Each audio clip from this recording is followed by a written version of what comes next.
Hola amigos, soy Manuel Ávila y esto es Espiritualidad y Ciencia.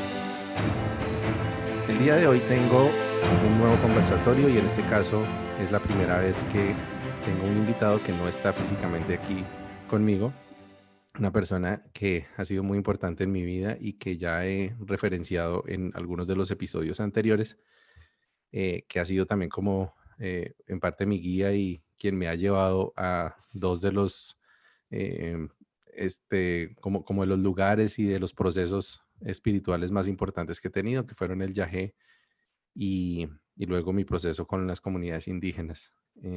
Entonces, saludo a mi amigo, mi gran amigo Jairo Martín. También es conocido como Jay en el mundo de las aves y de las creaciones de ficciones, que él nos comentará ahorita un poquito. Pero yo le voy a decir Martín porque toda la vida lo he conocido como Martín. Entonces, Martín, buenas noches, bienvenido a este podcast. Bueno, buenas noches, Manuel.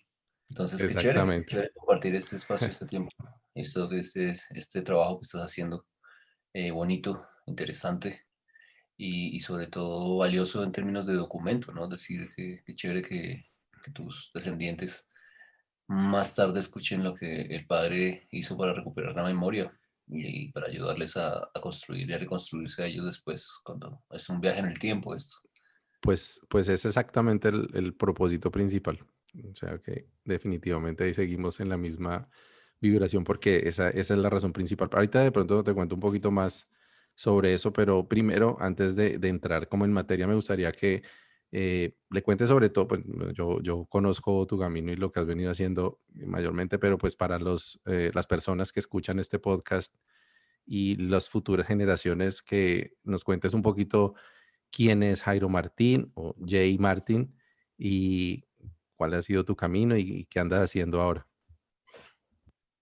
Pues sí, digamos que yo llevo toda la vida dejando de tratar de llamarme así como me puso mi papá, ¿no? Que me puso la corona del virrey ahí como el sucesor, segundo esposo de la mamá con el mismo nombre, los mismos dos nombres, el apellido, casi que, no, casi me pone un sello en la nalga. Junior, mejor Eh, dicho. sí, no, quería que fuera como el segundo, el repetido. Pero por eso yo asumí pues la decisión de cambiarme, ¿no? De ponerme el nombre que a mí me gustaba y que tuviera que ver con lo que yo buscaba. Entonces, y uno no sabe uno no está consciente de que está buscando algo, pero con el tiempo, cuando ya lo tiene, se da cuenta de que todo el tiempo lo estuvo buscando y era eso mismo. Entonces, ¿qué quiero decir? Como yo encontré mi nombre Jay tiene muchos significados y muchas conexiones con lo que actualmente hago. Yo creo que no estaba consciente de eso. Entonces, Jay, por ejemplo, es el nombre, como llaman en norteamericanos o en inglés, como se llama una especie de ave, que somos las urracas parlanchinas. Es decir, Muy las apropiado. urracas, la familia de las urracas somos los Jays. Y en efecto, yo me reconozco como una urraca, desde luego. Es decir, como esas urracas que son las que se comen el maíz en las tiras animadas, como que se Sí, comen el maíz y que son así como unas negociantes y que son todas avispaditas y todas sí. como esas soy, yo tengo que ver con eso. Y después me di cuenta que también Jay en el sánscrito dice que son todas las gracias, por eso hay muchos nombres en sánscrito de los Krishnas que son Yayati, Jaino y no sé, hay una serie de nombres de ellos que tienen el trozo Jay. Y eso me ha gustado, es decir, como que encontré a través del nombre una silla, un lugar. Y entonces por eso, pues a mí, no sé, me dicen Jairo, pero yo no siento como que me están hablando a mí realmente. Sí, no, Jairo sí tampoco nunca lo he relacionado con vos. Siempre ha Porque sido además, Martín yo no sé, como o que Jay. además que siempre en el colegio, en la universidad, los Jairo me caían mal, o sea, me parecían como tan poca cosa en términos que es como un nombre que se usa para muchas cosas, ¿sí? Como, pues nada, como, nada, Además pongámosle. que siempre va como con otro nombre, ¿no?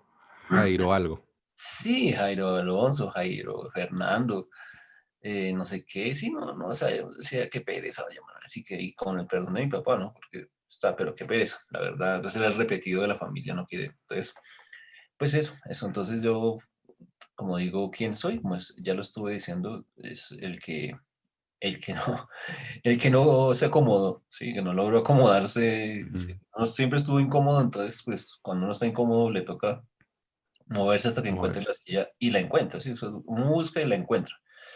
Entonces ese ha sido yo, el incomodito, el desubicadito.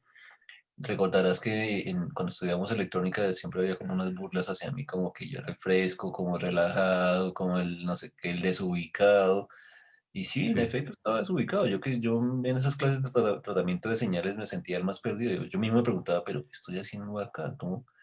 ¿Cómo es posible que yo esté en estas? Y la única anécdota que quiero rescatar de eso fue, yo no sé si te enteraste de eso, yo no sé si lo conté, porque además yo me quedé un semestre porque lo repetí, pero cuando yo vi clase con María Constanza Cherry, Sí, yo la recuerdo. saqué 4,7 en un examen y no fue porque supiera de tratamiento de señales, fue porque me inventé una historia. ¿Mm? Yo escribí una historia, pues yo ya daba por perdida la materia, entonces digo, bueno, pues escribamos un cuento así parecido a lo que te inventaste alguna vez con el detective Garáctor y los revoltrones y todo eso que te inventaste alguna vez, que yo pues tengo Sí, una sí. memoria de elefante, entonces me acuerdo de todo, pero yo hice una historia parecida a esa, inclusive plagié tus revoltrones y tal. Y María Constanza me dijo, te voy a calificar la historia, no, no, No. no lo que hiciste de los demás señores porque no sirves para eso. Pero Ujú. no pasa la historia y te va a poner 4,7 por la historia. Qué Y bien, eso no, me no salvó, recordaba. eso me salvó la materia.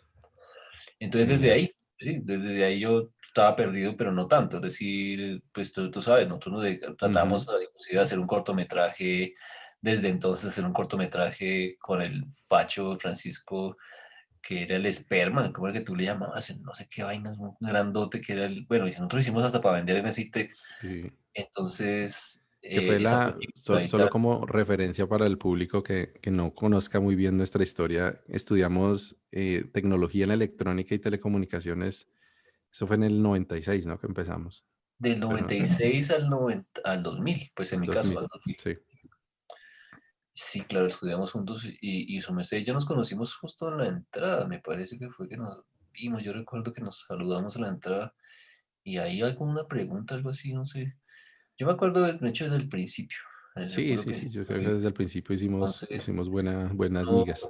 sí, uno se conecta con las personas a lo largo de la vida y esas son personas que están ahí, o sea, como que uno no puede evitar, puede aguantárselo toda la vida, pues se lo aguanta, pues, chévere, además lo disfruta, ¿no? O sea, Y el uno recuerdo que yo disfruta. tengo de ti es que era, sí, exactamente, como inquieto y incómodo con todo, con las estructuras sociales, con las normas, sobre todo que este sitio era muy rígido, ¿no? Que además no parecía una universidad, en realidad estudiábamos, era dentro de una empresa con todo lo que conlleva, con todas esas superficialidades y todas esas eh, pues como todos esos, y además porque pues era una empresa estatal, pero este sitio en particular era como aparte, ¿no? Era como la parte fifi, la parte gomela Sí, de una total. empresa estatal. Y era que- como hacer hasta 15 de bachillerato, porque eso eran colegios. Berta Judith nos trataba como niños de colegio. Cuando sacamos los computadores al corredor en protesta, pues te acuerdas que nos estaban ahí Sí, haciendo caras de que, ay, no, no, nos van a llevar a la rectoría, ahora nos van a echar de aquí, pues, no. O sea, era un colegio. Pues yo me divertí mucho porque nosotros nos pusimos de rona lo que pudimos, todo lo que pudimos nos lo pusimos de sí. rona. Y de paso, lo que yo, pues, o digamos que lo que yo identifico a nivel personal con esa época era que, pues, yo estaba un poco más cerca de mi elemento en ese entorno, porque, pues, lo mío sí siempre ha sido la tecnología y no tanto las matemáticas ni los circuitos, pero sí los sistemas, la electrónica y esto. Pero, y de pronto yo sí he sido como más adaptado al sistema, que incluso es una de las cosas que mi hermana también siempre me decía, ¿no? Que yo sí como que encajo mejor en el sistema tradicional y tanto así que ahorita pues estoy haciendo eso, ¿no? La vida de familia normal como un profesional, trabajo de 5 a 7, bueno, que ahorita ha cambiado un poco por todo esto de la pandemia, pero también siempre he tenido como ese lado que me identifica mucho con vos, que ha sido esa rebeldía, como esa curiosidad de crear cosas nuevas, de experimentar. Y por eso también siempre, yo creo que desde el principio eso fue lo que me llevó como a que gravitara contigo en las cosas que hacíamos, que era eso, las locuras que nos inventábamos, el Mm. humor que siempre teníamos allá y la creatividad que tratábamos como de salirnos del molde y de hacer algo diferente, ¿no?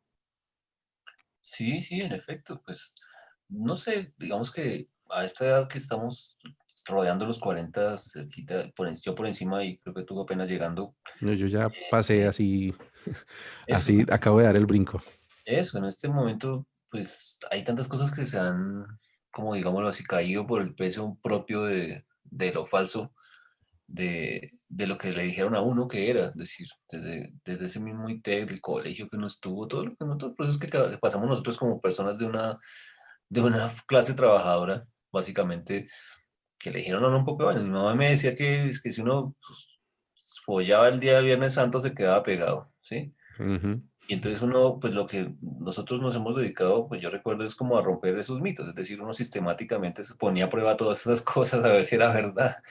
Sí. Entonces, lo que pasa es que en mi caso, lo que de pronto nos ha marcado diferencia, digamos, en cuanto a la vivencia es que yo crucé la cerca y luego no encontré cómo devolverme, ¿me entiendes? Entonces yo cruzo la cerca y luego ya miro y ahora cómo me devuelvo. Bueno, no, está bien, sigo para adentro, sí, es decir, me toca seguirme ya para adentro a ver si encuentro dónde llego.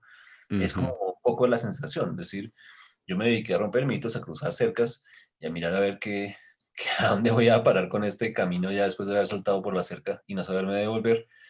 Y entonces quiero decir es que después de haber cruzado tantas cercas y haber hecho como, sí, como haberme hecho tantas preguntas y buscado las respuestas a ver si las encuentro, pues digo que a estos 40 tantas cosas han caído como por su peso que no, que incluso que te estás definiendo, bueno, estás encontrándote, que dices que sí, yo estoy viviendo la vida del sistema, pero es una vida feliz, es una vida ejemplar, es una vida como admirable, es decir, al final lo importante es que uno llegue a ser un venerable anciano, haya hecho lo que haya hecho, es decir, como si yo viví en esta forma, pues eso fue lo que hice, pues lo hice Ujú. muy bien, es decir, como le entregué felicidad, construí una familia, dejé un legado, hice reír a la gente, les aporté, los acompañé. Eso al final es lo que realmente vale, es decir, al final de cuentas el sistema como sistema es como uno, ¿estás adentro o estás afuera? Pero al final si uno está dentro o está afuera, lo que importa realmente es lo que uno construyó con su cabeza, con su corazón, con su acción. ¿Qué importa si uno está dentro o fuera? Al final de cuentas, el que está afuera quiere entrar. Muchos que están afuera, Sí. pues porque dicen, ay, pues tratan de encontrar la forma de hacerse sostenibles, ¿sí? Y el que está adentro, que es sostenible, dice, ay, yo quisiera tirar toda la mierda y irme por allá. Ambos están deseando sí, como el chiste de las amantes, ¿no? La señora, la amante quiere ser como la esposa, que la traten como la Sí. esposa, y la esposa quiere que la deseen como al amante. Pues, no, no, no, o sea, ocupa tu lugar, no está en el lugar que está, y Sí, lo vive, exacto. y lo desarrolla, y lo crea, y hace lo mejor que puede. Eso es básicamente lo que yo he comprendido a fecha de hoy. Es como, donde quiera que estés, haz la mejor posibilidad que puedas, lo mejor que puedas, la mejor construcción. Y tú Sí, has de hecho acuerdo. un Yo, trabajo fascinante con la familia, o sea, se ve que pues, brillan, esos niños brillan por su talento y por lo que tienen con su papá, o sea, yo digo, tremendo, tremendo ejemplo.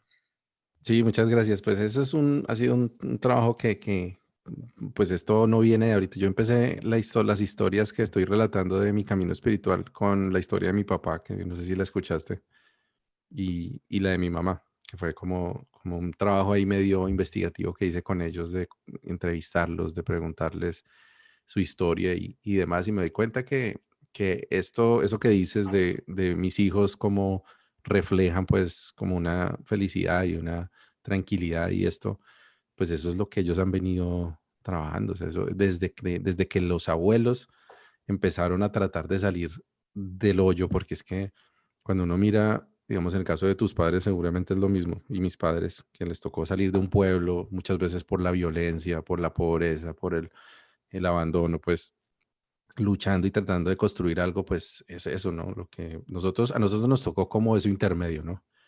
Aguantarnos un poquito el síndrome postraumático de nuestros papás en algunos momentos y tratar de hacer lo propio para poderle entregar algo mejor a los que vienen, ¿no? Y bueno, y eso incluye no solamente los hijos físicos, sino también los espirituales, los proyectos, las personas a las que hemos podido como tocar con las cosas que hacemos, ¿no?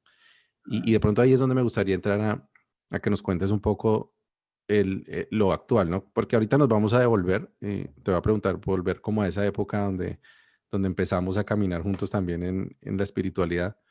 pero, pero ahora, como para hacer como para hacer ese punto de llegada de una vez, ¿cuál es en este momento tu trabajo, tanto espiritual como material, digámoslo así? O sea, ¿en qué andas? Pues yo finalmente resulté realizando lo que imaginaba que quería realizar desde un principio. Es decir, desde que yo terminé el colegio le dije, mamá, yo quiero hacer películas, quiero hacer música. Mi mamá me dijo, ah, su papá no le va a pagar eso ni loco. Eso más bien busca ver si es una medicina por allá a la nacional, a ver si pasa ese examen o mire a ver qué hace, pero eso es ingeniero o médico, pero Ujú. su papá no le va a pagar eso. Entonces, desde ese momento yo ya sabía que quería, pero pues ya sabemos todas las dinámicas de la clase trabajadora y el Sí. modelo clásico bogotano estrato 3 que es como médico, ingeniero, alguna vaina así que sí le vaya a dar para comer, que es lo típico que vivimos los que estamos en esta generación. Entonces yo no, bueno, ni modo, está bien, hasta que ya apareció el tío, el tío que se iluminó viendo el periódico, dijo, no, mira, aquí hay un Eritec, que esta vaina, que eso es para, eso le dan trabajo en Telecom cuando salen, mejor dicho, la berraquera, no sé qué. Yo, no, no, ¿qué será esta vaina? Bueno, vamos a la pinche entrevista esa en la que me fue horrible. Yo terminé contestándole mal al Rodrigo ese, que me preguntó El por mi psicólogo. mamá y no sé qué. Yo ese día de la entrevista iba como chillando porque mi mamá me obligó a ir con un traje de paño que parecía de cartón, verde horrible, una cosa vergonzosa que yo tenía que usar porque era como el elegante, sí, para ir a las entrevistas. Entonces yo ya iba de pelea con mi mamá, iba como todo sentido y preciso me pregunta a mi mamá, le dije, bueno, pues, ¿yo por qué estoy acá hablando de mi mamá si yo estoy acá es para ver si entro a aprender electrónica? ¿Qué tiene que ver esto con lo otro? Con eso bastó. Entonces yo dije, no, esta entrevista obviamente no me van a recibir. Y de hecho quedé como recibían 30 y yo fui el 31. Pero hubo Ujú. alguien que se retiró y ¡tum! Entré yo y bueno, empezó la historia, empezó el drama del LITEC. Entonces, que fue divertido, pero fue un Sí, drama. Entonces, sí. bueno, ¿qué estoy haciendo hoy? Pues bueno, estoy haciendo audiovisuales. Tengo una productora que se llama Ficciones Sanadoras y que precisamente se orienta a usar la imagen, sí, el audiovisual y la imagen como un elemento que transforme la conciencia de las personas, es decir, de alguna manera, que genere una inspiración a partir de la naturaleza, porque Ficciones Sanadoras se especializa en imágenes de naturaleza. Entonces produzco imágenes de aves, produzco imágenes de animales en el bosque y ese trabajo que he hecho durante algunos años, como desde el 2000, más o menos 2014 para acá, me ha permitido como conocer un montón de lugares del país que son divinos y hacer un pequeño nombrecillo en medio de las compañías o de las empresas u organizaciones estatales que buscan material de naturaleza. Entonces, he resultado proveyéndole a ProColombia imagen para ferias internacionales en donde se promueve la biodiversidad del país, o en Fitur, por ejemplo, imágenes de aves que yo he producido están en la feria en España, en la feria esa de turismo que se hace en España, pues así. Entonces ProColombia me ha buscado para eso, o las agencias que contrata ProColombia me han buscado para eso, porque soy bueno, rápido, económico, entre otros pequeños que vemos por ahí, que hay conmigo, pues. Ujú. Entonces, entonces, ¿qué? Eso estoy haciendo, imagen de naturaleza y estoy enfocándome un poco en el uso de la imagen también para resignificación de espacios funerarios. Pero eso es un proyecto que vengo desarrollando ahí despacio, despacio, porque he venido comprendiendo la muerte a partir del ejercicio de la vida. Es decir, que sí, como he comprendido que uno a lo largo de la vida lo que hace es prepararse para morir. Entonces, Ujú. la muerte pues ya me ha mostrado los dientes varias veces a mí y a mi familia, pero a mí no me ha podido todavía como, como hacer el viaje bien, pero ya a mi papá ya se lo llevó. Y así, a familiares míos, a parientes, como que ya les ha mostrado la cara y bueno, ven para acá, ya nos vamos. Y yo eso lo he ido comprendiendo a mi abuelo y tal, entonces yo he ido produciendo imágenes, entrevistándolos, escuchándolos, creando como esa película de la historia de la persona y de su familia, a fin de que, con la visión de que algún día esto se pueda convertir en un servicio. Es decir, que una empresa funeraria o una empresa de asistencia pueda ofrecerle Ujú. eso a través de una afiliación a las familias y documentar su familia, su historia y de pronto llegar a hablar a la familia lo que no se habla en familia porque es un tabú, que es precisamente la muerte. Entonces, de pronto, lo que uno ayuda es a abrir como esa puerta y a poner el tema de la muerte desde antes de que pase, no que cuando se muere alguien sea un choque tan duro como el que uno ha vivido, como con mi papá murió recientemente y un choque que la familia vive como una contra una pared, ¡paso! Queda Sí, uno como atontado, no entiende uno que eso es verdad. Entonces sería bonito preparar a las personas de otra manera, como empezar a darle significados nuevos a la vida y a la muerte desde antes, con un contenido. Entonces, a eso estoy buscando cómo llegar con la productora Ficciones Sanadoras. Por otro lado, tengo una fundación pequeña, se llama Fundación Aves Colombianas, con la que desarrollamos con mi compañera Sori un proyecto que se llama La Fiesta de las Aves. Es una celebración de las aves del país. Somos el país con más especies de aves en el mundo. Tan solo Colombia es el 1% del territorio del planeta, sí, pero en ese 1% habita el 20% de los pájaros que hay. Así como que está en la meca de las wow, aves. Nosotros lo que hacemos es dedicarnos a celebrar que eso existe, porque estábamos con Soria aburridos de celebrar la pendejada, la pendejera de las reinas, que todos los años que la reina, que allá la mejor nalga, la mejor vestido, no sé qué, la mejor nariz, y siempre Venezuela le da la cabeza a Colombia y ha quedado de segunda o de tercera, y bueno, hay una celebración pendeja de las nalgas, ¿sí? sí, Y la otra es la otra celebración pendeja en la que no somos nunca nadie, pero todos somos unos ahí con la camiseta puesta es el fútbol, que está bien, no digo como que esté mal, yo también me siento a ver fútbol porque es un espacio de convivencia y lo disfruto, pero qué es la pendejada de celebrar eso. En las aves somos los primeros, somos lo más, somos el Brasil, lo que Brasil es en el fútbol pentacampeón, nosotros somos en las pájaros. Pentacampeones, ya casi llevamos el cuarto título consecutivo en el famoso Global Big Day, que es un concurso mundial de avistamiento de aves de todos los países un día al año, que es en mayo más o menos, 4 de mayo, 5 de mayo. Todos los pajareros del mundo se vuelcan a los bosques a ver pájaros y a contarlos en una plataforma que se llama eBird y se registran. Y todos ujú, los años, en los últimos 4 años, Colombia ha sido campeón mundial con 1.500, 1.600 especies vistas en un solo día por wow. los pajareros del país. Entonces, Estados Unidos, que tiene 900 especies de aves, tiene 45 millones de pajareros. Wow. Colombia, Colombia tiene Eso es la 40, cantidad de habitantes que tiene Colombia. imagínate. Imagínate eso. Entonces, y Colombia, que tiene 1920, bueno, al menos 1921 especies registradas de aves, tenemos 4.500 personas dedicadas al tema de la observación de aves, que es muy poquito, eso es como una chispita. Y yo Entonces, supongo que aquí en Canadá también, porque de hecho aquí hay un parque muy bonito cerca de donde vivimos que se llama Rosetta Garden y todos los días que paso ahí hay por lo menos 5 personas con tremendos teleobjetivos y cámaras avistando aves. son apasionados. Entonces, nosotros somos lo más, o sea, la tapa del mundo en aves. Y eso no lo celebra nadie. Pero la pendejera del fútbol en que nunca llegamos ni al 10.º lugar, eso sí, todo el mundo celebra pendejada, y, bueno, y me he hecho, pero así como la camiseta, los guayos, el chinito con la camiseta, todo el mundo en esa bobada, ¿sí? Es válida, yo también lo hago, pero me parece una bobada que no celebremos lo que sí somos, en lo que somos los duros, lo máximo.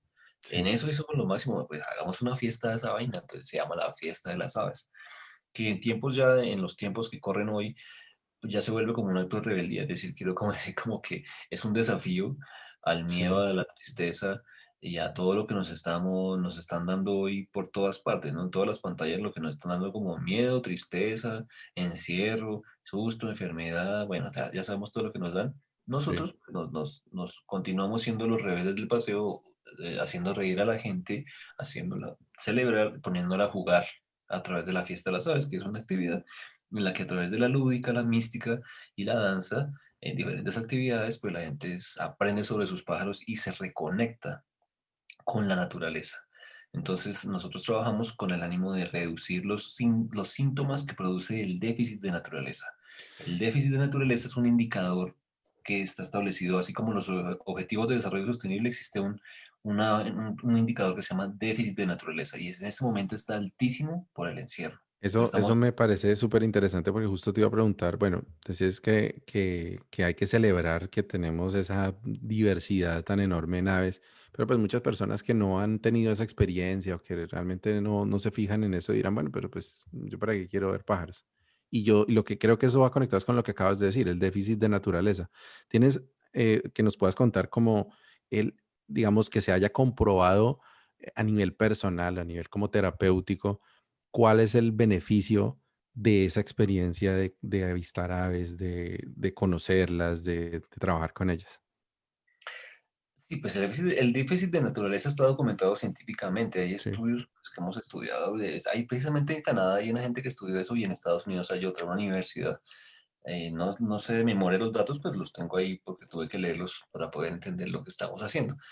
Entonces, es el déficit, sí, eso se llama el síndrome de Heidi, que es el abuelito, dime tú, es la niña que, ah, ok, que la sacaron por allá donde el abuelito la trajeron a la ciudad y la niña empieza a tener un poco de problemas de depresión en la serie Heidi. O sea, la serie Heidi que vimos en la niñez, ¿te sí, acuerdas? sí, sí, sí, Es la historia de la niña que es sacada del campo y traída a la ciudad. Y entonces son los dramas de la niña, la historia de la niña que vive ahora aquí en la ciudad y conectada y que se siente triste, que se frustra, y no sé qué. La famosa Heidi. Y ese es el síndrome, lo llaman el síndrome de Heidi, precisamente que es la desconexión o la ausencia de naturaleza en la vida de uno. Y eso es de muchas maneras, es decir, que no pensamos en ella, o que no. Entonces quiero decir que las aves, lo que hacemos nosotros con las aves es escoger la narrativa, la ecología de la narrativa, la mística que tiene que ver con las aves que han acompañado a la humanidad desde el principio desde de su antes. existencia. Es decir, claro, exactamente. Ellos son dinosaurios, ¿no? Básicamente. Sí, vienen del Archaeopteris, Archaeopteris bávara, que es un dinosaurio que trepó a los árboles y luego Que se tenía desplazó. plumas. Entonces de ahí surgieron los pájaros. Entonces las aves, las cigüeñas se han encargado de traer a todos estos amiguitos, según la narrativa.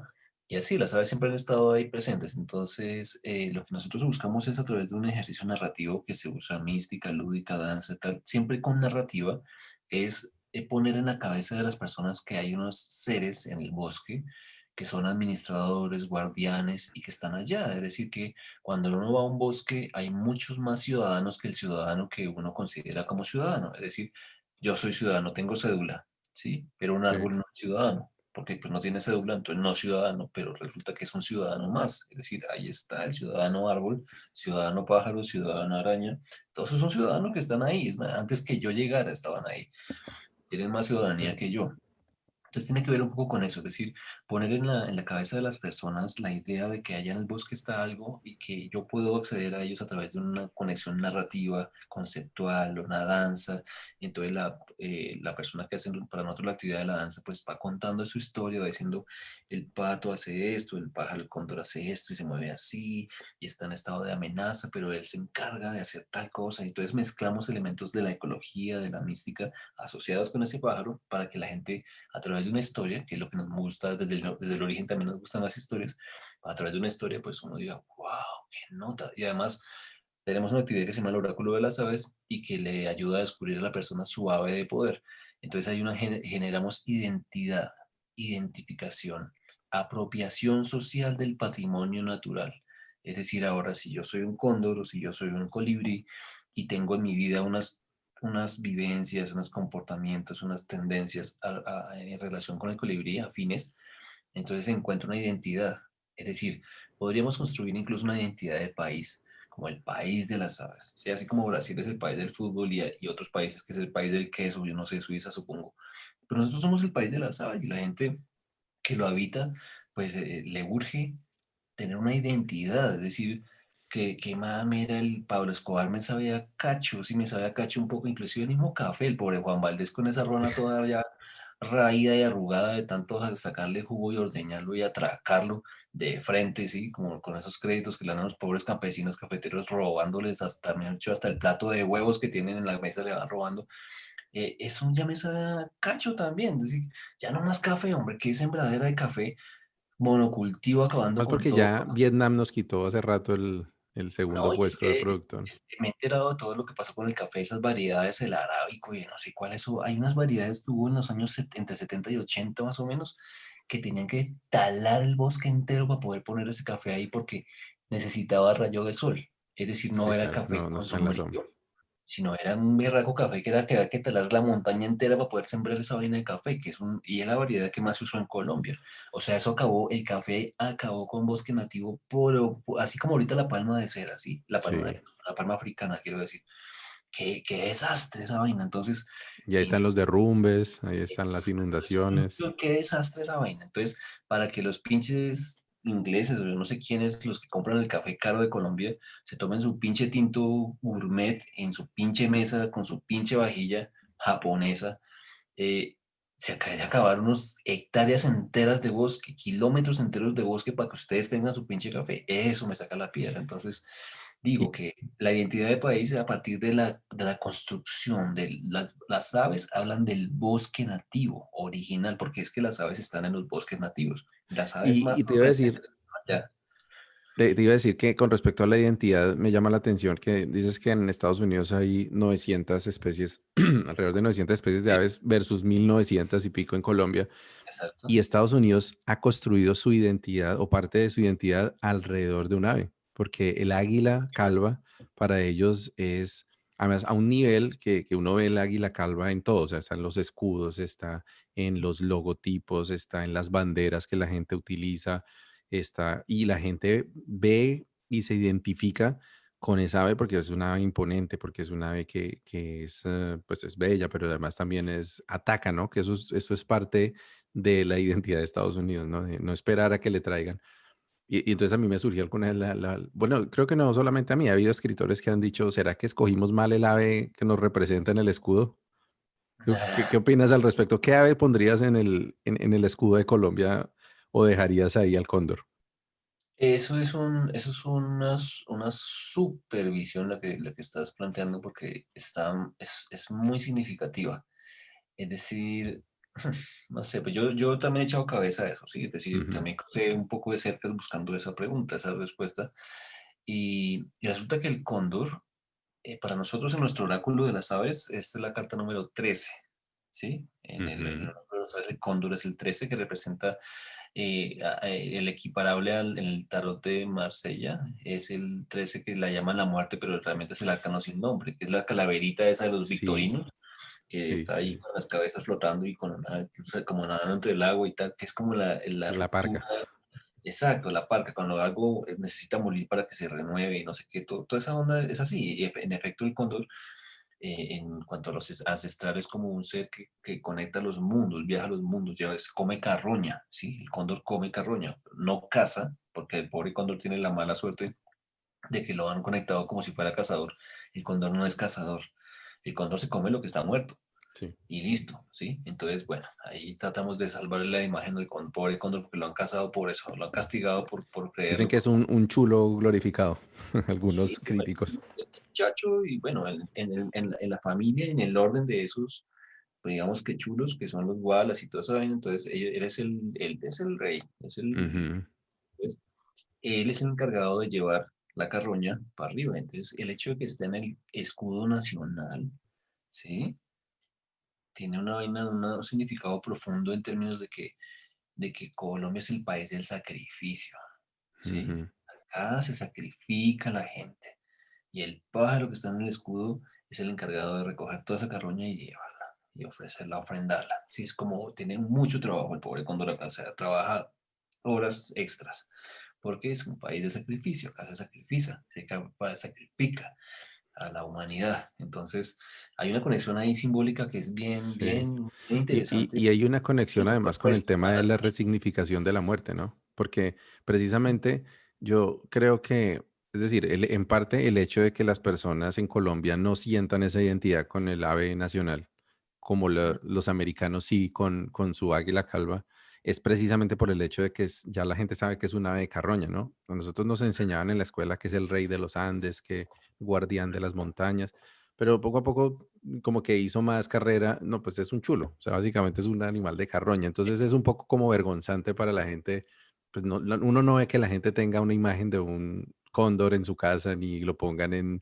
los niños no lo dibujan, bueno, a no ser que estén en las actividades de la fiesta de las aves, pero, pero tal vez eso tiene que ver es con ese tema que estábamos hablando antes de la visión de la muerte como algo que no se habla, ¿no? Es algo que es mejor dejar quieto, que qué pena hablar de eso, porque el hecho de comer de un cadáver que es tan, que nosotros que estudiamos, pues que hemos vivido este proceso con los muiscas, donde también nos enseñaron toda esa mística de la transformación que nos estabas diciendo ahora, tanto así que parte del mito de origen muisca es los cuatro cóndores que básicamente crearon la luz, ¿no? Que salieron de la oscuridad y a través de sus picos crearon la luz.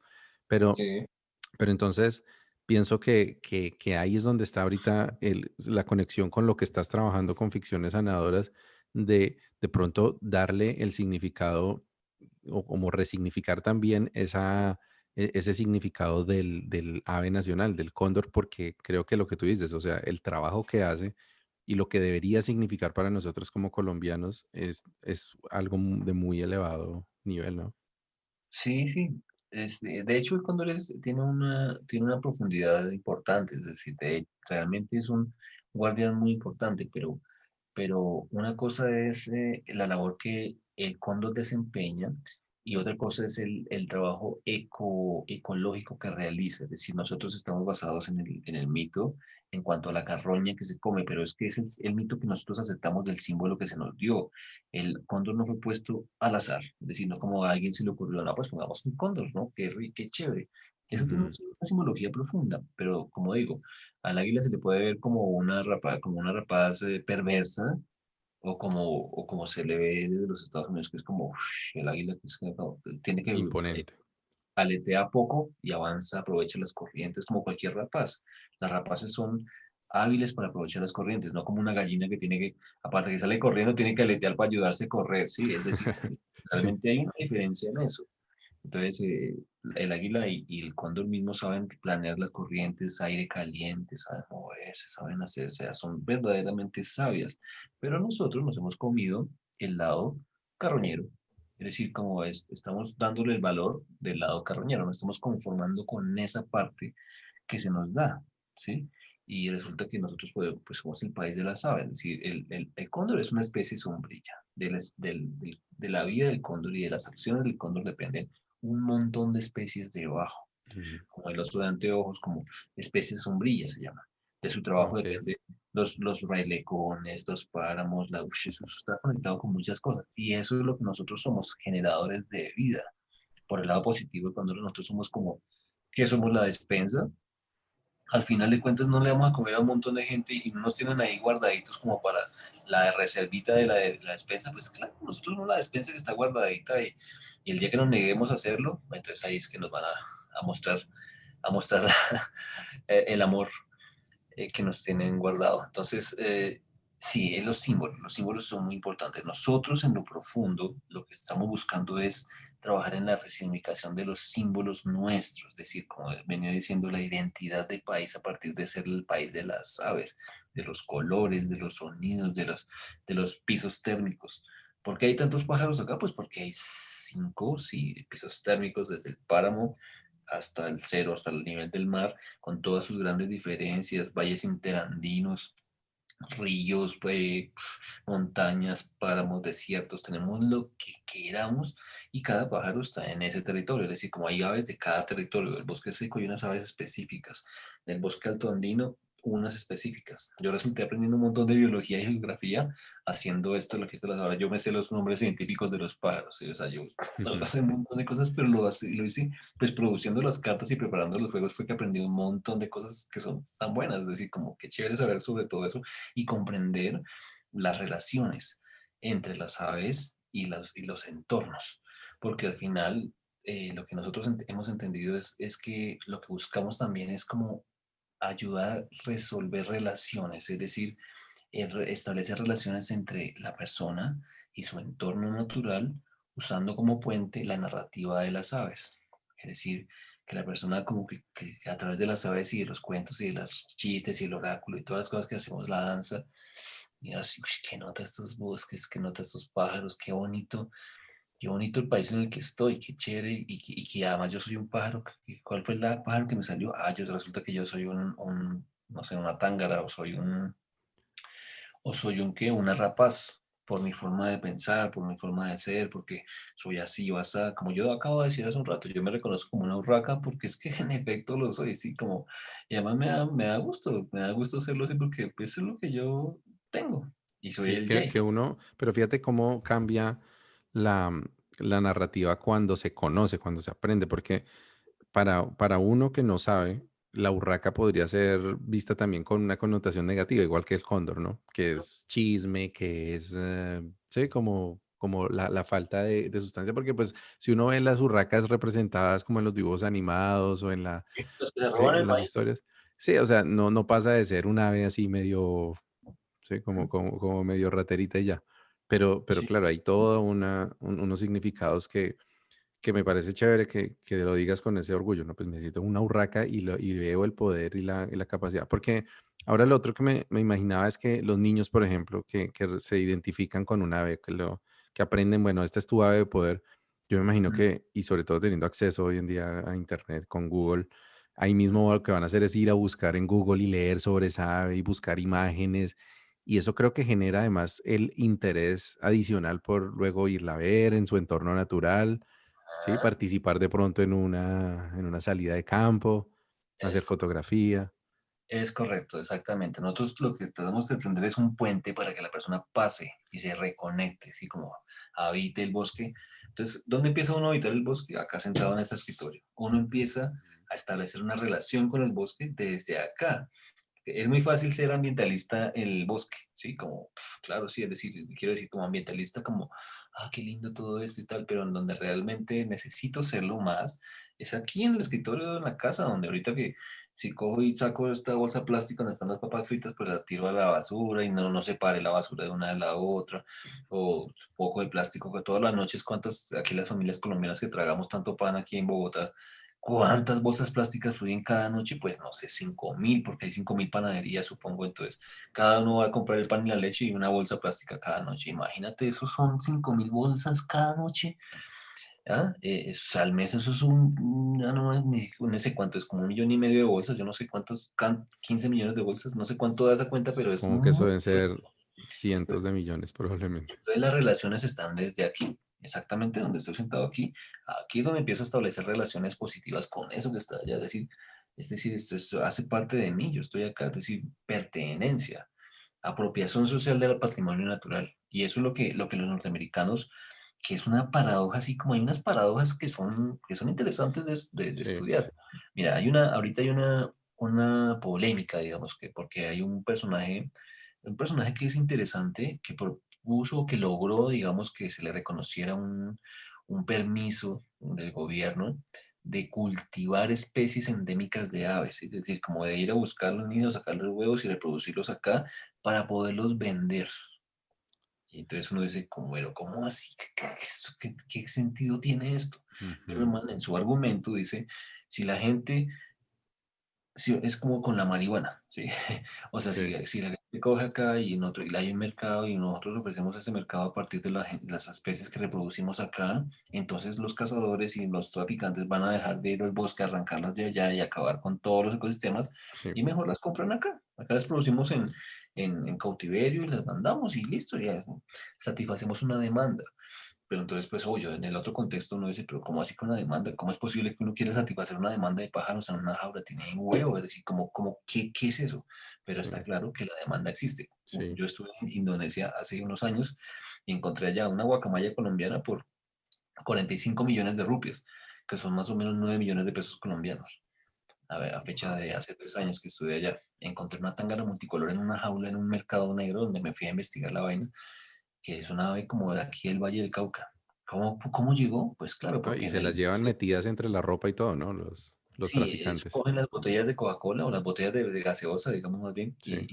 que le quitan la tapa de arriba y le cubre la botella y entonces queda como un cilindro y ahí las envuelven con un papel y van así con las alas pegadas entre la botella, como Wow. metidas así. Pero entonces se roban en el bosque, cogen 15 por decir así, 15 digamos que cogen 15 no, 15 es poquito, cogen por ahí unos 30 pájaros que apenas llegan a la ciudad, llegan vivos unos 15. La mitad se muere por el camino ahogado y todo eso. De esos 15 viajan a Asia, viajan 15, llegan vivos 5. Sí, Y de esos 5 que duran ahí guardados en esas jaulas hasta que se pudren, quedan vivos 2. Y esos 2 son los que venden. claro. ¿Sí? O sea, para que alguien compre 2, se sacrificaron como 30 pájaros del bosque que estaban haciendo una tarea importante, dispersando semillas, cultivando cuerpos de agua, regulando plagas, regulando serpientes, mosquitos. O sea, los pájaros no están de adorno, los pájaros tienen un trabajo que hacer. Y muy sí. importante, cada especie, de hecho, todo está calculado milimétricamente en la naturaleza para que cada quien haga su trabajo bien hecho. Ujú. Y llega el humano y acaba con todo. Rompe el equilibrio, saca el pajarito este para regalárselo a la abuelita para que le cante todas las mañanas. Qué marica esa vaina. Y entonces destruimos, acabamos con el equilibrio que ya está construido en el bosque naturalmente. ¿Por qué? Por satisfacer un mercado. Entonces hay una polémica en relación con eso. Cuando digo que hay unas paradojas que hay de los norteamericanos, es muy loco porque en Estados Unidos está la ley de caza, es decir, en Estados Unidos se puede cazar una temporada y se venden las armas como de comprar papas fritas, uno Sí. compra una pistola, un arma y se va y le da bala dentro del periodo permitido al venado, al pájaro, al que le da la gana le van y le dan bala. Pero al mismo tiempo es un país que conserva muy bien sus parques naturales y cuyos habitantes tienen una sensibilidad y ¿cómo se dice? Una conciencia y una cultura de observación de naturaleza elevada. Es decir, yo estaba estudiando las cifras de la Asociación de Pesca y Caza de los Estados Unidos, la FSW, no sé qué Ujú. mierdas, y, y las cifras son más o menos estas. En el 2016, que fue el último estudio que yo vi, 81 millones de personas en Estados Unidos se dedican a ver naturaleza, es decir, que son los observadores de osos, ranas, de serpientes, de todo lo que sea, observadores, o sea, gente que se va al bosque y quiere pillar y que quiere no sé qué. De esos 81 millones, 45 millones observan pájaros. De esos 45 Ok. millones, 24 millones lo hacen al lado, o sea, como que no viajan fuera del país, sino que se van al bosque de al lado, Como los viajan que a yo la veo aquí en el locales, y parquecito. como ellos llaman, como near, no sé qué, como cerca a la Ujú. casa. Y el resto, que son como, bueno, 45 menos 24, no sé cuánto va bien, pero como el Unos resto, son 13, los que 14, algo así. viajan al 16. resto del mundo y sobre todo que viajan al trópico. O sea, a Colombia no, todavía no, a Perú, a Ecuador, a Costa Rica. Costa Rica, que es un país con 600 especies, es el top. O sea, el país más visitado del mundo para ver aves es Costa Rica. Sí, claro. ¿Sí? Bueno, ¿Sí? también por la Que seguridad y tienen 600, exactamente, por la infraestructura, sí. porque trabajan en equipo, por muchas razones. Nosotros no trabajamos en equipo. Entonces acá el pajarero que se da cuenta dónde hay un pajarito, no le cuenta al otro porque eso es mi secreto, lo siento mucho, no le voy a Ujú. compartir eso y tal. Entonces, como que se tira el rayo entre todos y tal. Ahorita en este tiempo están trabajando un poco mejor, un poquito mejor, porque claro, todos estábamos jodidos, entonces ahora todos nos unimos. Cuando estaba todo jodido, pues bueno, está bien, trabajamos juntos, pero el resto ni mierda. Así somos los chipchas, ¿sí? Pues los neochipchas, digamos, somos muy así. Entonces, bueno, eso es una vaina que no vamos a hablar tanto de eso, pero el cuento de las aves, entonces, somos la tapa y entonces nosotros queremos la identidad, conectar a la gente con la naturaleza, que sienta orgullo, que se identifique con un tipo de pájaro. Cada persona es un pájaro para nosotros y cada pájaro es una persona, así lo sentimos nosotros. Eso es lo que estamos haciendo con la fiesta de las aves y pues cada vez que lo podemos le damos vuelo a través de convocatorias, nos presentamos a convocatorias en el Ministerio de Cultura, en IDARTES y hemos ganado varias, es decir, estamos chupando la teta del gobierno, afortunadamente, para hacer cosas como esas, ¿sí? Es decir, como para invertir en ese tipo de proyectos Y bien que... hechas, porque yo he visto el trabajo que ustedes han hecho y a nivel audiovisual es impecable. O sea, creo que el nivel que ustedes tienen es como un poco lo que desafortunadamente en Colombia cuesta y es hacer las cosas con calidad, ¿no? O sea, hacerlas a un nivel que se pueda también hablar de competir con cosas que se hacen en los países del primer mundo, creería yo. Claro, sí, pues es que es el primer mundo y bueno, y Norteamérica, o sea, es decir, como el resto del mundo, en muchos lugares, la narrativa es esencial. Sí, para el pueblo norteamericano su narrativa, es decir, el orgullo propio de ser americano, así como ser Sí. americano, el águila, nosotros somos así el discurso de Trump y de muchos como, "Guau, nosotros somos lo más, puta", y además desarrollan su narrativa, o sea, de dónde salió Superman, sí, de dónde salió la Hombre Araña, todos esos maricas o superhéroes salieron, fue de allá, o sea, y son narrativas de ustedes, es decir, la gente se consume eso, siente orgullo, son los putas boys del mundo. ¿Sí? Aunque también se están cagando en todo, pero son los putas boys porque son narrativamente poderosos. Y Sí. acá donde tenemos de todo y somos los putas boys de verdad, ¿sí? La narrativa está atrasada. Entonces, RCN le clava 16 millones a una grúa, Milo, y la cámara y el camarógrafo y no sé qué, todo como un poco de estupideces, o sea, tratando de imitar los esquemas de producción y los flujos de trabajo de los países que tienen buena narrativa y buena calidad, y los imitan en lo que somos nosotros, como todos traquetos, es decir, compramos las cámaras más del putas, las grúas más del putas, todo invertimos N cantidad de cientos de millones de no sé cuánto para comprar un poco de equipos. Y ahora la verdad, uno mirar es una historia de mierda, una historia pendeja, una historia de pacotilla, que es meramente estereotípica, ¿sí? Un poco que los cachos, que te acostaste con ella, que sí, que Pablo Escobar le dio por el culo al otro, o sea, una vaina que no tiene ninguna profundidad, es como digo, es meramente estereotípica, pero nunca arquetípica.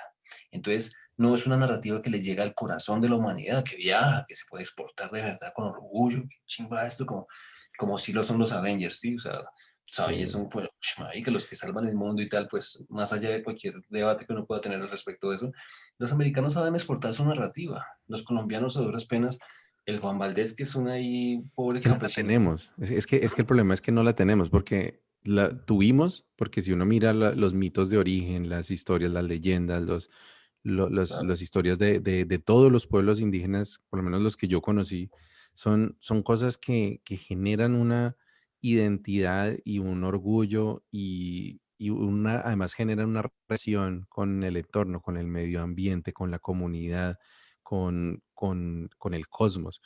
Ujú, Pero todo eso creo que es lo y me parece que, que es como el centro de la problemática que estamos hablando, ujú, y es que no tenemos esas narrativas como colombianos, como pueblo, que nos hagan identificar en lo positivo, porque las narrativas que tenemos están en lo negativo, que es la malicia indígena, que es el colombiano es avión, que si el papayazo, y ahora pues la cultura traqueta, ¿no? Que también el hecho de que a la gente le ofende que hablen de Pablo Escobar, pero en el fondo hay como he notado en muchos ámbitos como un orgullo disimulado, un orgullo vergonzante cada vez que alguien dice por fuera que el narcotraficante el mafioso más poderoso de la historia, que Pablo Escobar llegó a tener más dinero que no sé cuántas empresas. Y pues eso se refleja en lo que contamos, porque ahí es donde vienen todas estas series de Netflix y las novelas de y las RCN. más supervistas, con un alto rating. Claro, porque además es el morbo y la gente compra eso, pero es que uno ve, pues yo hago como el paralelo muchas veces de la cultura mafiosa de los italianos, de la Cosa Nostra y de las familias en Nueva York, que es Al Capone en Chicago y bueno, y Gotti en Nueva York. Pero uno Ujú, ve que incluso dentro de esa, pues, mafia y dentro de esa corrupción había unos valores. Uno mira las historias de las familias y de mafiosos italianos en Nueva York, por ejemplo, y encuentra que ellos tenían un código de lealtad, de cuidar la comunidad, de no dejar que le vendieran porquerías a los niños. Bueno, que todo esto estaba lleno de hipocresía al final, ¿no? Porque ellos ujú, patrocinaban toda una cantidad de crímenes y cosas, pero era como alrededor también de eso, de generar también como un estatus sofisticado además. Pero digamos lo que uno ve con la cultura mafiosa en Latinoamérica, porque ya ahora en México están iguales o peores, que es todo como lo decadente, ¿no? O sea, no están los valores, no hay ningún tipo de lealtades, no hay ningún tipo de, y yo digo que eso es parte de esa falta de identidad de las narrativas con las que nos criamos. Porque, como digo, como a nosotros nos enseñaron que era que había que ser eh, avispados y aprovechar los papayazos y no dejarse y tener malicia indígena, pues eso se va deformando y el que llega a tener el poder que le dan las armas y el dinero, pues eso es lo que va, bueno, y nuestros políticos que no quiero ujú. entrar en ese tema porque pues este no es un podcast político, pero lo conocemos, sabemos que también es el que se vea más bravo y el que se vea más, Pues, agresivo en Estados Unidos también están sufriendo de eso. Pero bueno, volviendo al punto, lo que yo quería decir es que no sé si has leído el libro del que yo he hablado muchas veces en este podcast de Sapiens, el libro de Yuval Noah Harari. sé de qué se trata, pero no lo he leído, pero vi las reseñas y está bueno. Está genial. Y una de los puntos importantes del análisis que él hace, porque pues él no cuenta nada que sea nuevo realmente, sino que lo ata dentro de una historia y ese es el Bueno, centro de la historia. Él dice que los seres humanos, lo que nos dio la capacidad de sobresalir, de apoderarnos, digámoslo así, del mundo y de dominar cualquier otra especie sobre el planeta, no es la inteligencia necesariamente, no es la capacidad de trabajar en comunidad como se creía, porque en eso nos ganan hasta las hormigas, las abejas y muchas otras especies. Es la capacidad de crear ficciones, la capacidad de crear ficciones alrededor de las cuales podemos cooperar. Y entre otras, esas son ficciones que tienen que creerse, porque si uno no cree fervientemente en una narrativa, no, no actúa de forma natural alrededor de ella. Entonces, los gringos, por ejemplo, han creado su narrativa de ser los dueños del mundo, los chachos, como decías, los Avengers, y ellos de verdad creen eso. O sea, no es una cuestión como retórica, que para nosotros, en cambio, nuestras leyendas y nuestros mitos, no, pues esos son cuentos de los indígenas y ya. Pero sí creo que necesitamos esas historias que nos conecten con el territorio primero, con nuestro origen, pero además con un propósito, porque dentro de lo que nos falta, me parece a mí, en Latinoamérica en general, es ese propósito. ¿Qué somos nosotros en el mundo? O sea, ¿para qué vinimos? ¿Para qué existimos como nación? O sea, si solamente estamos pues tratando como de sobrevivir y los que podemos irnos del país después es para adaptarnos a otra cosa, o si realmente nosotros tenemos algo para entregarle al mundo, si hay un propósito de ser colombianos en un entorno global. ¿Qué es lo que nosotros le vamos a dejar a esta sociedad cuando nos convertamos realmente en una aldea global, que estamos en ese proceso, o si nos vamos a dejar simplemente chupar por el resto de culturas? Entonces creo que pues lo que está haciendo y el propósito de las ficciones sanadoras y de la fiesta de las aves, pues me parece que va muy, muy alineado con eso que necesitamos. Pues sí, sí, en efecto, está alineado con eso y surge de una visión de natural, digamos, de eso que uno ve, de que las narrativas deben conectar con el mundo, es decir, como ser parte de la humanidad, ¿sí? Entonces, insisto, no sé, los chinos también han hecho su trabajo, los japoneses han hecho su trabajo, así como el Miyazaki y el manga. El manga existe para, uy, el manga, ese manga, ¿cómo es? El manga, anime. El anime Anime. existe para muchas cosas. Ellos sí tienen educación sexual, animes para educación sexual, animes para señoritas para enseñarles lo de su proceso de pubertad y toda esa vuelta. Hay un anime para eso y es un género de anime que está hecho para enseñar Ujú, eso. Y hay para anime, para trabajo en equipo, muchos han desarrollado todas sus narrativas a partir del anime y del manga y del desarrollo de esa animación. O sea, son unos maestros de esa vaina. El gato cósmico, que yo lo consumo desde niñito, tengo camisetas del gato cósmico, ujú, muñequitos del gato cósmico, porque fue mi identidad de niñez.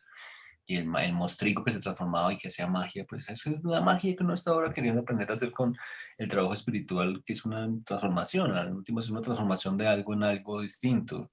Y en fin, entonces, sí, insisto, mm, esto que hacemos nosotros está pensado como, es como un resultado de una búsqueda seria, así como una búsqueda comprometida en la que uno ha sido como ha sido de muchas maneras y de las que sigue siendo, y quiero decir como inquieto, brincón, caprichoso, terco, eh, como, no sé, cuando digo brincón es como picaflor, ¿sí? Como que ujú. ay, las muchachas y todo lo que uno ha pasado y acá saboreado y que dicen, "Ah, es que está bueno, pero ya no sabe tan bien, hace falta algo más y tal". Estas búsquedas honestas en las que uno comete errores y se equivoca y aprende, pues son las que le dan a uno como ese resultado con el paso de los años en que uno dice, no, sí, es decir, la cosa es seria, la vaina va en serio, la vida va en serio y vamos a buscar respuestas en serio. Entonces nosotros con la fiesta de las aves vamos muy en serio, es decir, eso va muy en serio. ¿A qué me refiero? Nosotros visionamos, por ejemplo, un cripto coleccionable, un ¿Un qué, perdona? token no fungible o cripto Ok. coleccionable. ¿Qué significa eso? Eso es Estamos hablando como de sí, criptoactivos. es un sistema transaccional, basado en el modelo de negocio de las aves que utiliza como moneda Ethereum.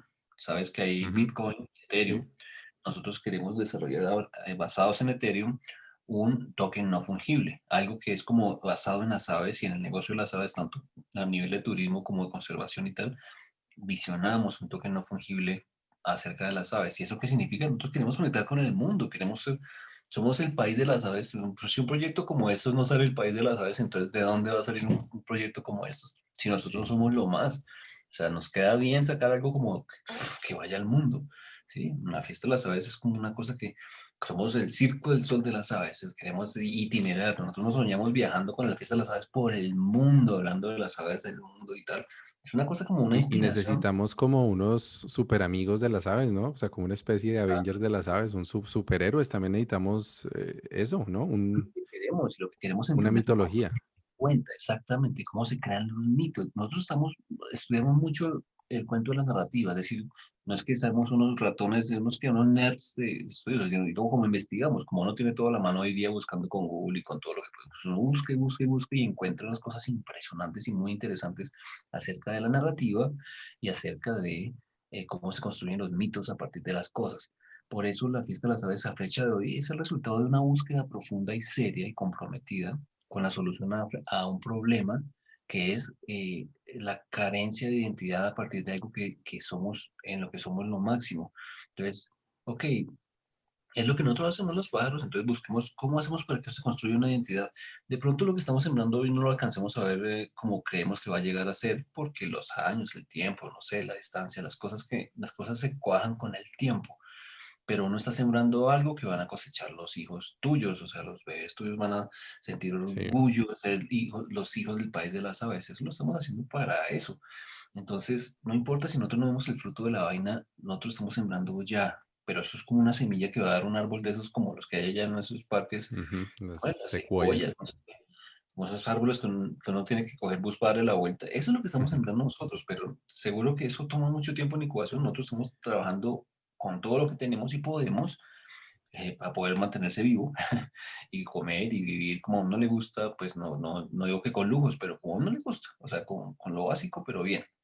Entonces, y construir eso, pues nosotros estamos pedaleando, estamos buscando, y yo siento que cuando uno le pone, llamémosle así, espíritu a las cosas, corazón, inspiración, alegría y todo eso, esas causas profundas van haciendo que ese ser que se llama Fiesta de las Aves, como una entidad, va captando, va volviéndose como, como un niño que gatea, que va creciendo y que se forma, tiene amigos y después sí, se vuelve como un chacho, así como luego ya es el tenaz, es el amigo del centro de la fiesta, no sé. Digo que los proyectos cuando uno los trabaja de esa manera van adquiriendo como su ser esencial, como su egregor, yo no sé cómo lo llaman, como Sí. su vida propia y va encontrando sus amigos. Es decir, en serio, nosotros con lo que hacemos nos presentamos a convocatorias. Siempre que hablamos de los pájaros son muy carismáticos. O sea, este proyecto tiene amigos en todo lado y nos han ayudado. De verdad, muchas personas honestamente nos han ayudado y hemos podido como plasmar, ¿cómo se dice? Como cuajar la fiesta de las aves en estos tres elementos básicos que tenemos ahorita, que es la fiesta de las aves virtual, que es lo que te contaba, así lo que estás Sí. estado conectado por ahí. Y eso es como, ush, eso uno lo mira y dice, pues no, pues claro, eso será obvio, está muy bueno, está muy chévere, pero eso nos llevamos como unos 6 7 años haciendo lo que uno va haciendo poco a poco. Empezamos con jueguitos de cartas que eran como así, luego llegó un diseñador que le gusta los cyberpunk y que le encantaba como me gustaba a mí el Super Triumph de la niñez, entonces las Sí, cartas de lo nuestro recuerdo. juego de bandada son Sí. unas cartas inspiradas en el Super Triumph, o sea, tienen el mismo formato del Ujú. Super Triumph, pero se juegan diferente, pero es una inspiración de eso. Y ahí va llegando las personas que el diseñador, luego llegó una super diseñadora con la que estamos muy agradecidos, que es una sueca, una mujer sueca, que estudió en la Escuela de Diseño de Milán y se le nota porque lo que hace es fantástico. Y con una convocatoria que ganamos, no tenemos plata para pagarle a ella porque cobraba como 6 millones por el solo logo, pero lo que hizo fue presentar el proyecto a IDARTES, un premio que era como sí, una beca que era de fortalecimiento a la industria cultural y creativa y no la ganamos y con eso le pagamos a la diseñadora y ahora tenemos un logo del que nos sentimos orgullosos, una Sí, es bien imagen bonito. y este la sabes. Entonces se ha ido construyendo como así, pero es porque las aves son carismáticas y porque lo que hemos hecho ha sido de esa manera, es decir, es como lanzarse a un viaje en el que uno no sabe que no va, lo que te venía diciendo de la cerca hace un rato, que Sí, uno cruza una cerca y después no tiene cómo devolverse. Eso está, digamos, en la literatura expresado como es, como quemar las barcas o quemar que sí, uno las tira la naves llaman. escalera, eso, quemar las naves, no sé qué, pues eso más o menos lo que uno hizo, pero no porque uno dijo, no, pues voy a quemar las naves son muy valientes, sino porque uno volteó a mirar para atrás y no, "Marica, Ya no hay, ya no ¿cómo me está eso. devuelvo? Me tocó seguir, ni modo". Eso mismo es lo que la vida de uno ha expresado. Entonces nosotros nos metimos con esto de las aves y es un mundo fantástico, nos enamoramos. Sé que soy un pájaro, soy Ujú. una urraca. Aquí estoy hablando como lora y como urraca. Entonces, es eso es lo que uno hizo de la vida y esto es lo que voy a morir haciendo a un nivel musical, porque estoy estudiando los cantos de las aves para producir a través de inteligencia artificial una conexión Mm, entre los cantos de las aves y las emociones de las personas para aplicarlo a un tipo de música que se hace con mezclas, ¿sí? Con mezclas y cosas ahí. Estoy trabajando en eso y estudiando también, ¿sí? Porque es una cosa, una inspiración en la que uno tiene que concentrarse y trabajar lo más que pueda con la forma que pueda. Entonces, es lo que estamos construyendo y con el sueño y con el deseo de que Colombia se posicione como el país de las aves, como que la gente que nace en estos años que vienen se sienta orgullosa de las aves de este país, de la riqueza natural, como que sienta esa fuerza que sienten los norteamericanos de su águila y de sus símbolos y de sus mitos. Eso es lo que queremos construir. Yo no sé, eso parece como algo que no sé si se va a lograr, pero ¿qué importa? sí, Vaya, es sí, que se nos va a sirve para lograr. caminar. Se O va a sea, lograr ya ves. porque yo creo que el mundo lo necesita. O sea, yo creo que ahorita que decía yo esto de que qué es lo que le vamos a aportar al mundo, pues es que es muy claro. O sea, esto estamos llamados a ser los colombianos los que produzcamos esto. Además, porque la gente no va a entrar, o sea, a pesar de que supuestamente se acabó la guerra con la guerrilla, pero ya sabemos que se está recrudeciendo de otras formas. Si nosotros no hacemos esto, no van a venir de afuera a descubrir toda esa riqueza y a mostrarle al mundo eso que hay ahí. Entonces, yo sé que la gente del mundo lo va a recibir. Y además porque hay también otra de las cosas que he estado tocando en el podcast en los últimos episodios ha sido el liberación del sufrimiento, o sea, cómo dejar atrás del sufrimiento. Y pues he compartido temas de meditación, sobre todo de la meditación vipassana, que a mí personalmente me ha ayudado, el yagé, pues la ancestralidad. Y una de las cosas que decía es que lo importante para uno reconectarse y volver a su centro es hallar el silencio y ser capaz de estar presente, de estar aquí y ahora y ser un testigo de uno mismo y de su entorno. Entonces, creo, por ejemplo, que las aves, incluso sin necesidad de ir a los bosques lejanos, sino en los humedales de Bogotá, en los parques, son una oportunidad tremenda para que las personas puedan experimentar otro tipo de meditación, por ejemplo, que es Sí, buscar esas aves y observar y estar haciendo como, además porque me parece a mí que la fotografía tiene y la observación, en cierto modo también satisface el instinto humano de caza, ¿no? Mucha gente encuentra que en vez de tener un arma para cazar un ave o cazar un animal, tienen una cámara y hacen el mismo ejercicio psicológico, ¿no? Y ujú, creo que los colombianos tenemos eso, o sea, tenemos como un poquito de esa habilidad para tener armas y para darnos plomo, pues hay que buscar la manera de que reemplacemos esas armas con cámaras y busquemos la forma de observar, pero aún si no tenemos cámaras, pues aquí en la casa nosotros tenemos nidos de pájaros en el árbol en dos árboles que tenemos al frente y mi hija Luciana es feliz cada vez que los escucha, sobre todo en primavera y ujú, los hemos observado, le hemos tomado fotos, utilizamos por ahí una aplicación para identificar qué tipo de ave es, y hay otras especies diferentes aquí atrás. Entonces, hemos encontrado eso. Fíjate que sin haber hablado y conocer todo esto que se estaba haciendo como por puro instinto, aquí que pues tenemos esa posibilidad de tener árboles, de tener parquecitos cerca, pero pues pienso que en Colombia, a pesar de tener tanta riqueza natural, estamos tan obsesionados por parecernos a los países donde no tienen nada que se nos olvida mirar eso, ¿no? Que es lo que nos puede ayudar inclusive a eso, a encontrar un poco de equilibrio, a encontrar un poco de paz también. Entonces, yo lo veo, como te decía, por el lado de la narrativa, de la identidad, pero también terapéuticos. Yo creo que esto puede ser una medicina tremenda para mucha gente que está sufriendo de depresión, de soledad, de estrés, Sí. de ansiedad, que es un problema tan grave ahorita. Entonces, pues como te digo, yo creo que esto lo está pidiendo el mundo y sé que va a llegar. Bueno, y hasta aquí llegó esta parte de nuestra conversación. Hicimos un pequeño break y luego tomamos otro tema que me parece que da para otro episodio del conversatorio de este podcast y coincide con un tema que también estaba a punto de tratar con relación a la muerte. Y como estamos muy cerca de la fecha del Día de los Muertos, pues voy a esperar para sacar esa parte de la conversación justo en ese día. Por lo pronto me despido. Muchas gracias por escucharnos. Buen camino y buena brisa.